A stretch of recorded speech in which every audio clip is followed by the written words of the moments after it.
As homeschooling and stay-at-home moms, we can often hear rhetorics about how to make it all work, how to get it all done, as if it's a productivity race or as if we're in the trenches. And don't get me wrong, it can often feel that way, but I want to talk about the other side of the coin, which involves finding those little moments throughout our day which allow us to replenish our cup and to attend to our self-care as homeschooling mothers. These little pleasures are truly at our fingertips if only we take the time to savor them throughout our day. And it's the kind of self-care that replenishes us, that leaves us feeling inspired. It leads us to becoming better mothers, better teachers to our children when we prioritize our needs and when we replenish our soul.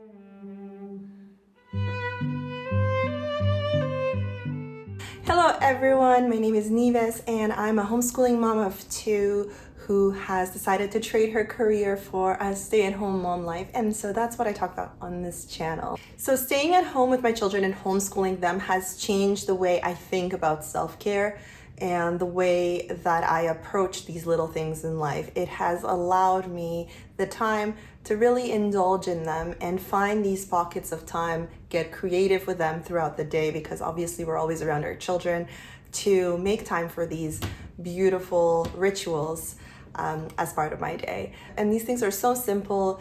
They're often free. I think they're all free. And it has just changed the way that I think about productivity and always needing to prove ourselves. As a woman who comes from the corporate world, that was a transition I had to make in terms of slowing down purposefully as opposed to rushing everything during my days. Homeschooling can be a tedious task if we make it so, but it's also such a beautiful lifestyle that allows us to savor the time we have with our children, these little precious moments. It allows us to pause and just enjoy the things in our life. And so that's what I want to talk about today, that type of self-care. And these little things I find so much joy in, and I try to soak them in as much as I can whenever I can. And it's the type of self-care that really leaves you feeling rejuvenated, that leaves you feeling like a better version of yourself, a better mother to your children, gives you strength as a homeschooling mother, and just fuels me in a wholehearted kind of way. All right, so I think I have about 10 tips. So number one is finding pockets of me time. So for a lot of you, that can look like getting up before your children.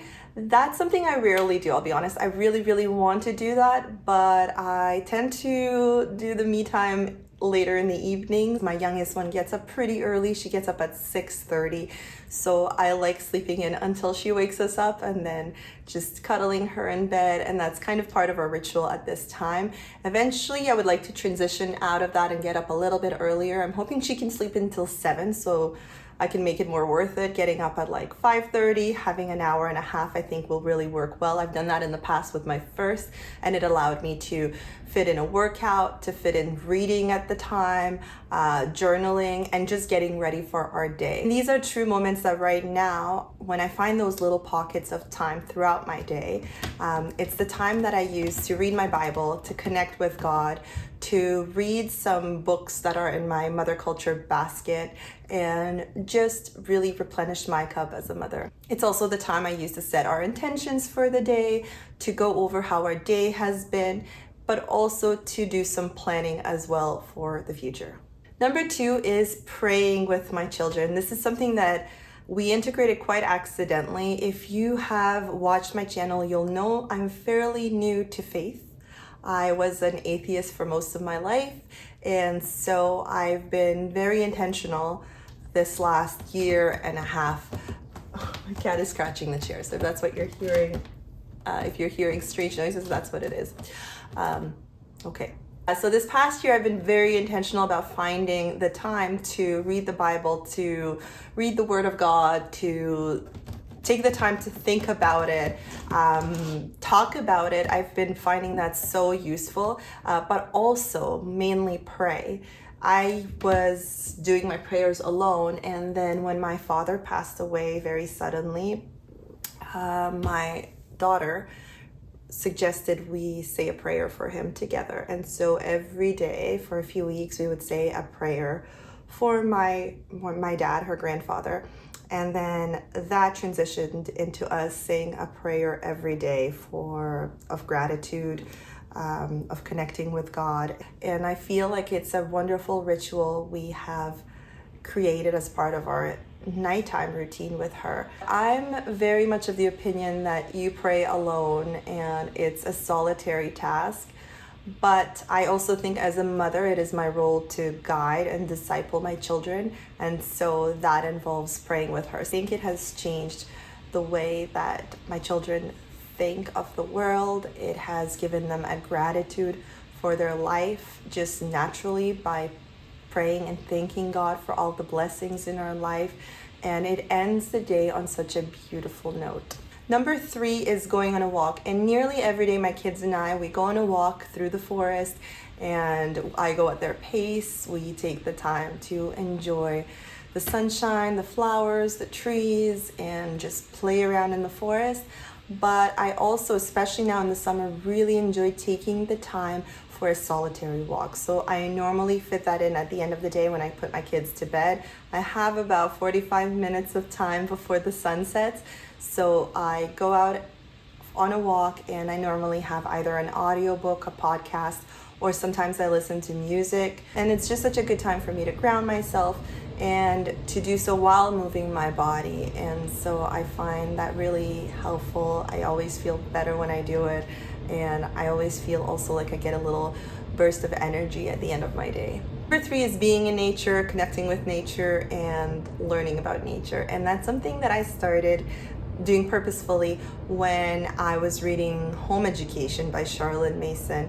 In it, she talks about how it is the role of the mother to know as much, to have as much naturalist knowledge as possible so that she can act as a sort of interpreter between the child and nature. You don't want to give your child all the answers, but you want to be able to be descriptive and show them how to notice things. My goal was to possess that kind of knowledge of the natural world and be that kind of facilitator for my children. And in doing so, I actually found myself developing a passion for nature, which was pretty unexpected because I had very limited knowledge, except for the main areas of it. But that's one of my favorite things to learn about and to know about, because that's something that I do in my free time. I love learning about nature. I love taking the time to discover new things, to nature journal when I can.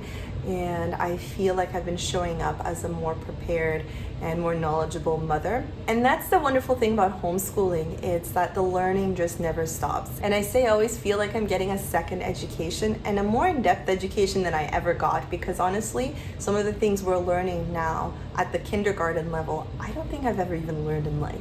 So that's been a really wonderful bonus for me as a mother.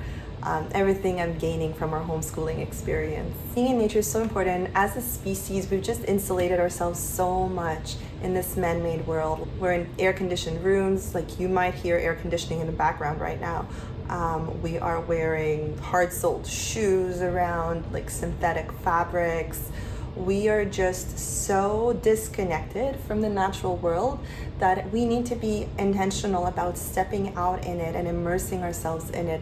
And that's where I've previously mentioned as well practices like grounding, where you actually walk barefoot.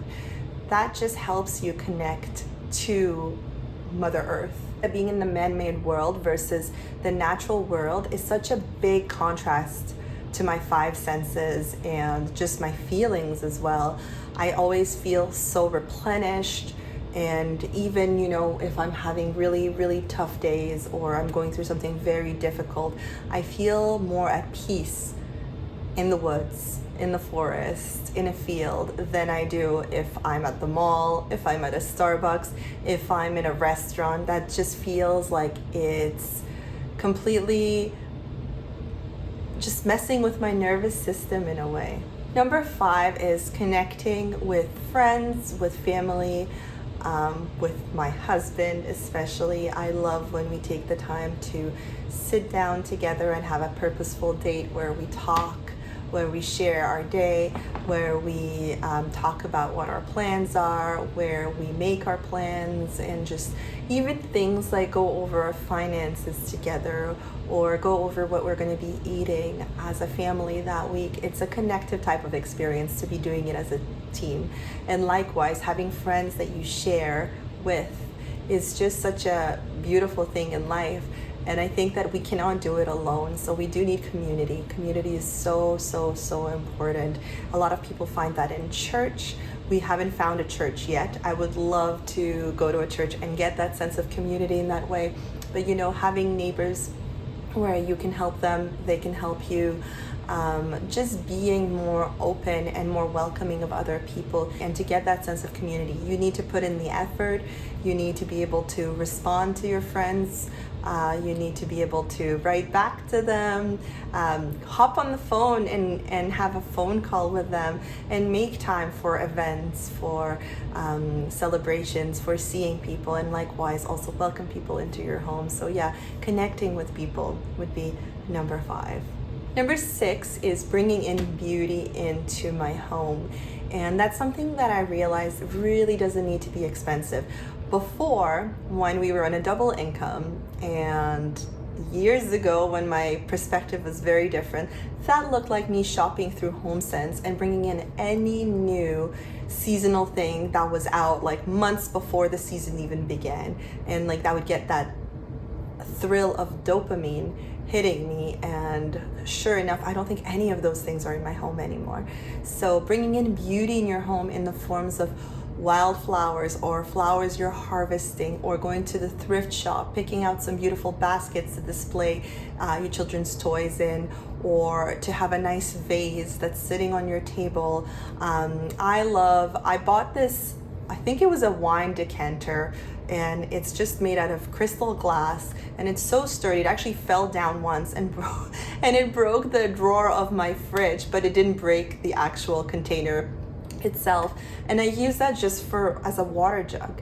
And so having these little things that beautify your at-home experiences, I think are so important. And that's something that I've gotten from reading The Life-Giving Home. No, is it Life-Giving Home or Life-Giving Table? I think I got it initially in The Life-Giving Table by Sally Clarkson. She talks about setting the table, and the whole not just setting the table, but the atmosphere in doing so. These intentional ways that you make your home a home, and how important they are, and how much they remain with your children and just with your family culture. And so I've taken that in, and a lot of her books treat on that topic as well. And I find that such an important thing in life. So bringing in beauty in your home. And sometimes I feel like our home is just a pure mess, but then my daughter says, I love our cozy home, and it just makes me feel like we're doing it right. Even if you take the time to set one corner of your house in a cozy, warm way that feels true to you. Whatever is beautiful to you might not be beautiful to me, and vice versa. So that's when I say beautify your home, that's in the eye of the beholder. Number 7 goes hand in hand, and it's simplifying your home. And when I say that, oftentimes, I don't know how you feel, but I feel like my home has a lot of work. There's so much we could be working on at every given day in our home. But just taking away certain things from the clutter that we have simplifies the experience. It makes it so much easier to maintain our home. So we have been going through our basement storage boxes, through rooms, through toys, and just donating, sometimes selling, sometimes tossing away items, not holding on to clutter as much as we used to. Like there were so many doubles of things I used to have, or even things that I had that I never used, like a spiralizer for vegetables. I had that sitting in my kitchen cabinets for such a long time, and I don't think I've pulled it out once in like 3 years. So we got rid of that. So simplifying and minimizing your belongings really goes a long way in making you feel comfortable in your own home, bringing that sense of peace, bringing simplicity in your home. And like I said, we still have a long way to go. Don't get me wrong. There's still a lot I would simplify, I would declutter. And that's a process. I think we're all getting there. Number 8 is using your hands. So doing something with your hands. In the summer, I really enjoy gardening. So I'm pulling out weeds, I'm planting seeds, I'm planting seedlings, pruning trees and branches, but just using my hands in general for even kneading bread or chopping vegetables or sewing a dress up that needs fixing. It makes that hands and brain connection that I find makes for a relaxing experience. I always finish the task I'm doing and I feel more clear-minded after I do it. And on that note, I will be introducing some handicrafts to my daughters in the fall, especially my oldest. And so I also look forward to learning more about these skills that are so long forgotten, but that are so useful and that are life skills that bring our sense of confidence up, that make us so much more useful in our home, and that make us realize what hard work is.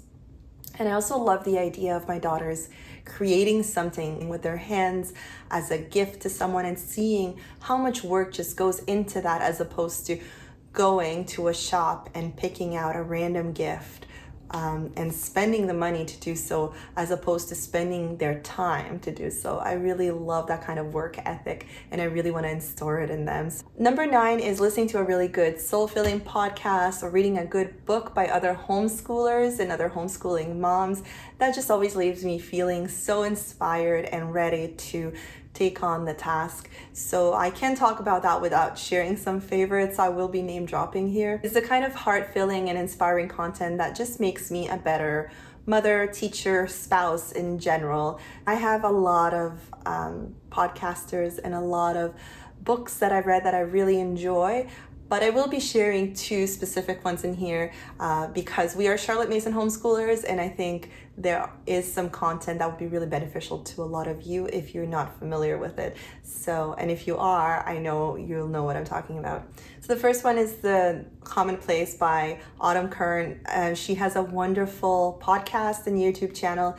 And when I first discovered her, it was about over a year ago, I was binge watching all her videos because there was so much informational content. She went over the Charlotte Mason principles and dissected them. And it was really, really informational. It was really inspirational. And it just gave me a lot as a homeschooling mom in terms of how to hone in on that Charlotte Mason education. I really love her content. Autumn speaks so beautifully. She's such an eloquent speaker, but her content is the main thing that I really enjoy. And I've already talked about her in this video, but Sally Clarkson, I really enjoy her books.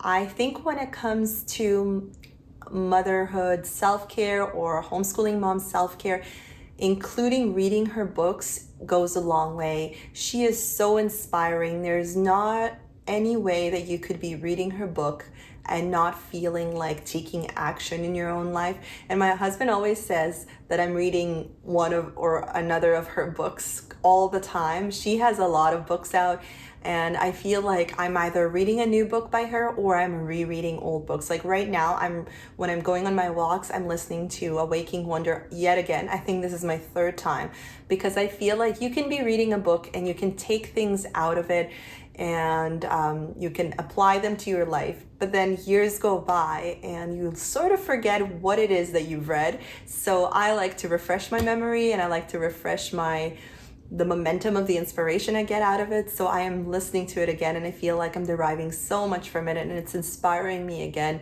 to just take these moments so slowly and indulge in them. So yes, these podcasts, these books have just inspired me homeschooling wise, home wise, human wise, motherhood wise, and they've just touched so many different aspects of me that integrating them in my self-care rituals is so important to me. Number 10 is resting. I think in our culture there is a lot of emphasis on hustle culture, on being productive, on multitasking, doing things all the time, keeping yourself busy. And like the Bible also speaks of idleness not being a good thing for a woman. So I understand that, but I also think that we can be smarter in our productivity. We don't need to spread ourselves in 100 directions just to prove how productive we are. We can take the time to do a task at a time, to attend to our home, to attend to our children, and to do it at a slower pace where we're not constantly frazzled and constantly distracted by everything we have to do. Something that helps me rest is actually taking the time with my children to do these chores. And to do so, I needed to develop the patience, because everything you do with your children is going to be done at a snail's pace compared to the pace that you're normally used to. So you have to be comfortable with that. Or if you're not comfortable with that, like I was, then you need to get comfortable with that. You need to get comfortable with messes being made in the process of the house getting cleaner, of things getting disorganized in the process of organizing, and just in things being slower in general. But I find it so useful to do that with my children, because not only do they learn from me, but they contribute to their family life. And as they contribute to their family life, and as we do these things together, that means that when they are off on quiet time, I get my quiet time too. I don't need to rush around and fix everything around and go on to my husband about how busy I am and how I haven't had the chance to sit down. Because I think as mothers who are always around our children, who are often always on our feet, who are teaching our children, we deserve the chance to sit down and get time for that self-care that we need, and for that mother culture that we need to show up as good homeschooling mothers and good stay-at-home mothers. So resting, slowing down, getting away from that hustle bustle kind of mindset is just so important. All right, so those are the 10 ways that I partake in self-care as a homeschooling mother, and I would love to hear from you. What does self-care look like to you? What are the ways that you nourish your soul? What makes you feel good at the end of the day? So please drop that down below in the comments. Let's get the conversation started. Again, thank you so much for being here. And if you have enjoyed this video, I would love for you to subscribe. I would love to have you here as part of this community. And I will see you in my next video. Goodbye, everyone.